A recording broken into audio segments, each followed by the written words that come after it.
Eleições 2014. O Jornal da Manhã dá sequência agora à primeira rodada de entrevistas com os candidatos ao governo de Mato Grosso. Como já informamos, até a eleição no dia 5 de outubro, serão 2 rodadas de entrevistas em cada telejornal da TV Record, mais uma no programa Cadeia Neles e 2 debates. O Grupo Gazeta reforça assim sua linha editorial, priorizando a prestação de serviços, sempre com transparência em defesa da cidadania. Queremos com isso ajudar você, eleitor, a você, eleitor, a conhecer os projetos e planos de governo de cada candidato. Cada entrevista terá duração de 10 minutos, abordando temas diversos de livre escolha do nosso departamento de jornalismo. E o convidado de hoje é José Roberto Cavalcante, candidato ao governo de Mato Grosso pelo partido PSOL. Bom dia, obrigado pela presença aqui com a gente. Bom dia, Antônio Carlos.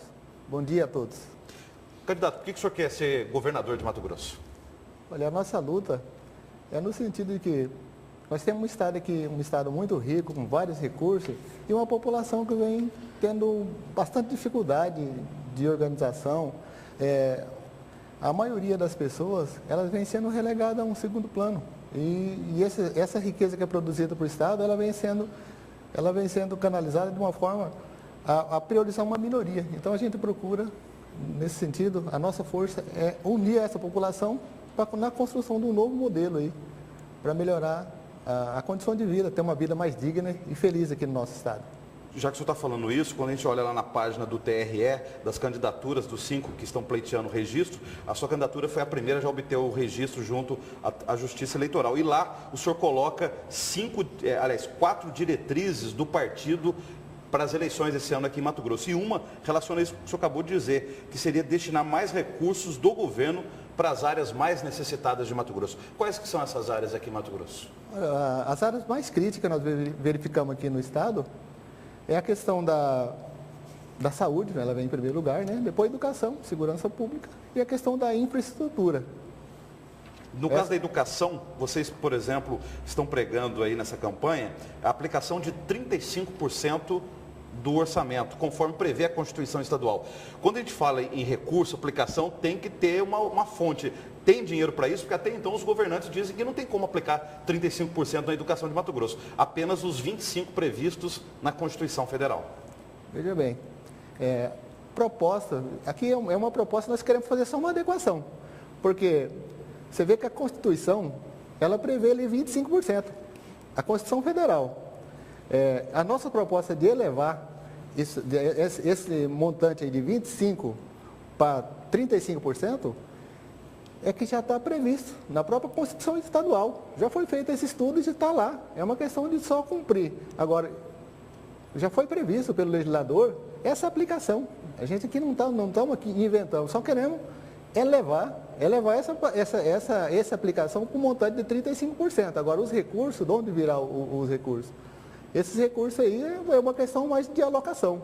Porque para se construir, você verificamos agora, o recurso existe, o nosso estado é um estado próspero, e prova disso é a questão da aplicação dessa própria questão da Copa do Mundo. De repente verifica-se que apareceram recursos para construir uma mega arena em tempo recorde ali, então os recursos existem, é uma questão mais de alocação. Por falar em Copa do Mundo, o Jornal Gazeta de hoje traz na capa aí que o Tribunal de Contas, essa Copa deve assinar um termo de ajustamento de gestão, prevendo aí a conclusão de 26 obras inacabadas da Copa. Se o senhor for eleito governador de Mato Grosso, o que o senhor fará em relação às obras da Copa ainda não concluídas e principalmente em relação à qualidade das obras e o pagamento delas?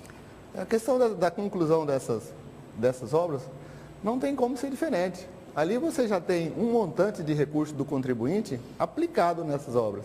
Está aplicado, você tem que fazer a conclusão. O termo disso aí é um respeito ao contribuinte, ao recurso do contribuinte que já está aplicado ali. Então, agora, com questão ao pagamento, tem que se fazer auditorias para verificar essa questão como vem sendo efetuada essa forma de pagamento, as pessoas comprometidas. Nós vamos fazer a auditoria, mas no que restante, no que se toca à conclusão das obras, o eleitor pode ficar tranquilo, no caso da população de Mato Grosso, que essas obras elas serão concluídas. Elas têm que ser concluídas e não pode ser diferente.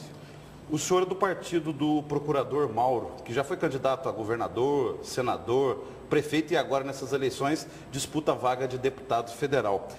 O senhor também é do partido do Milton, que disputou a prefeitura de Várzea Grande e agora é candidato a deputado estadual. Essa é uma estratégia do PSOL, lançar candidatos a cargos majoritários, como o senhor está disputando esse ano, para dar visibilidade aos nomes e depois vocês tentam vagas de deputado, por exemplo, ou vereador? Antônio Carlos, a gente não verifica como uma questão de estratégia.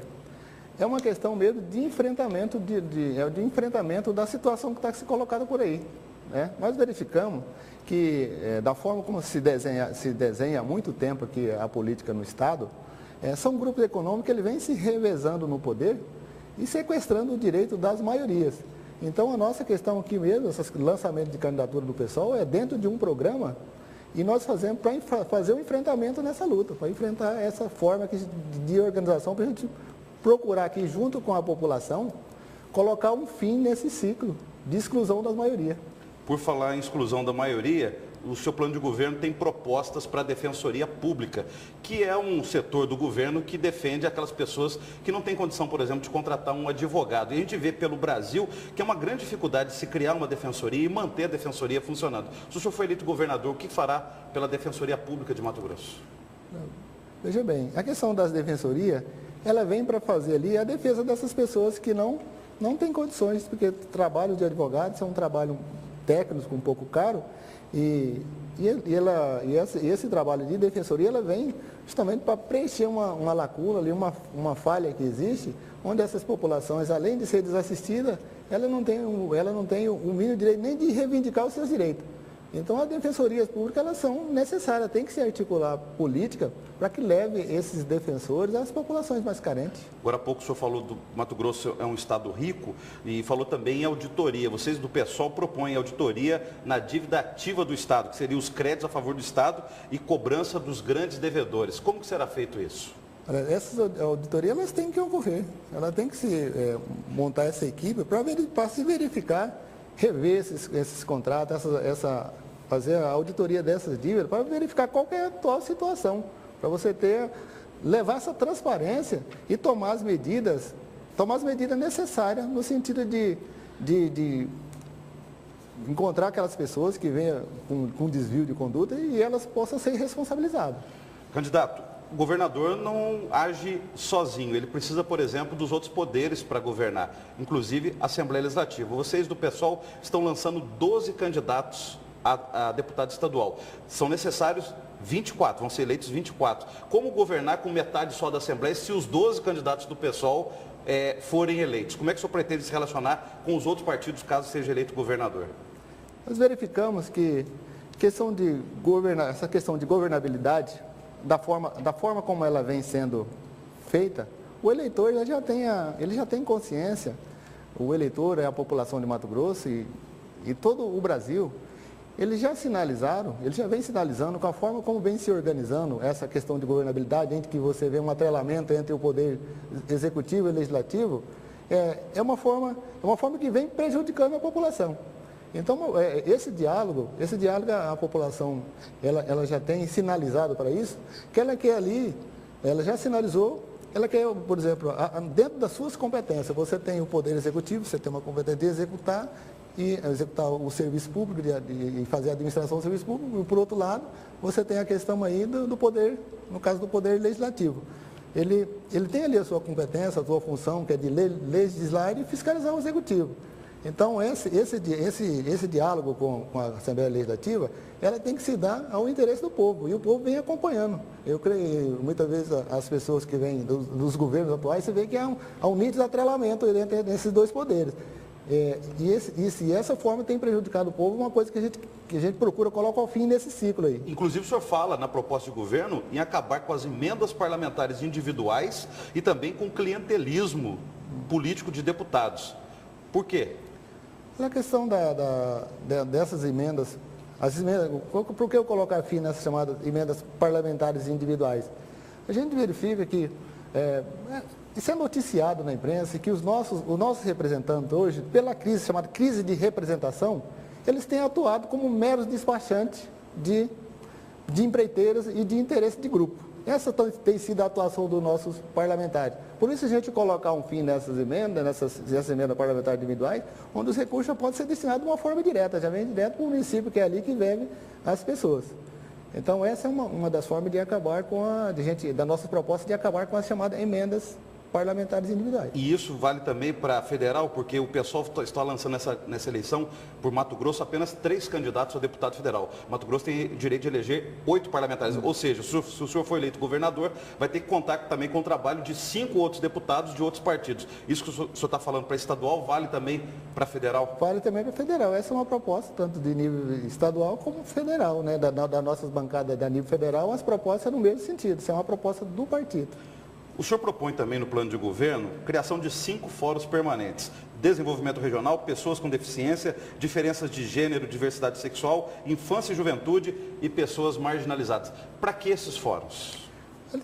Esses fóruns aí é pela ausência hoje da participação popular nos atos do governo. Nós verificamos que há uma ausência dessa participação popular. Nós queremos criar esses fóruns, esses conselhos, né? Esses conselhos populares, para fazer parte da administração, que assim deve ser. Uma democracia moderna, você não tem como conceber que a população fique de fora dessas decisões do governo. Ele tem que ter uma forma mais efetiva de participação. Então, no caso ali, verificamos que esses fóruns, esses conselhos, eles têm que atuar e levar e colocar a posição popular no sentido da maioria do povo. Nessa eleição, o senhor pretende gastar R$1 milhão. Quem são os principais financiadores do PSOL? Olha, nossos principais financiadores são a própria militância do partido, né? São, aí, no caso, o pessoal que já milita no partido e aqueles pequenos, e pessoas físicas e pequenos empreendimentos que queiram dar esse apoio para o partido. Então a gente busca o financiamento junto com essas instituições e pessoas. Aqui deixamos de lado as chamadas grandes empreiteiras, essas grandes corporações, porque nós sabemos que eles dão um apoiamento, eles financiam essas campanhas, somente dessas chamadas, pessoal já conhecido há muito tempo na política. Você vê um financiamento, mas eles cobram isso aí depois, e quem paga é o eleitor. Candidato, obrigado pela presença ao vivo aqui no Jornal do Manhã, pelo espírito democrático do senhor. Até uma próxima oportunidade. Tá ok. Muito obrigado pelo espaço concedido aqui. Assim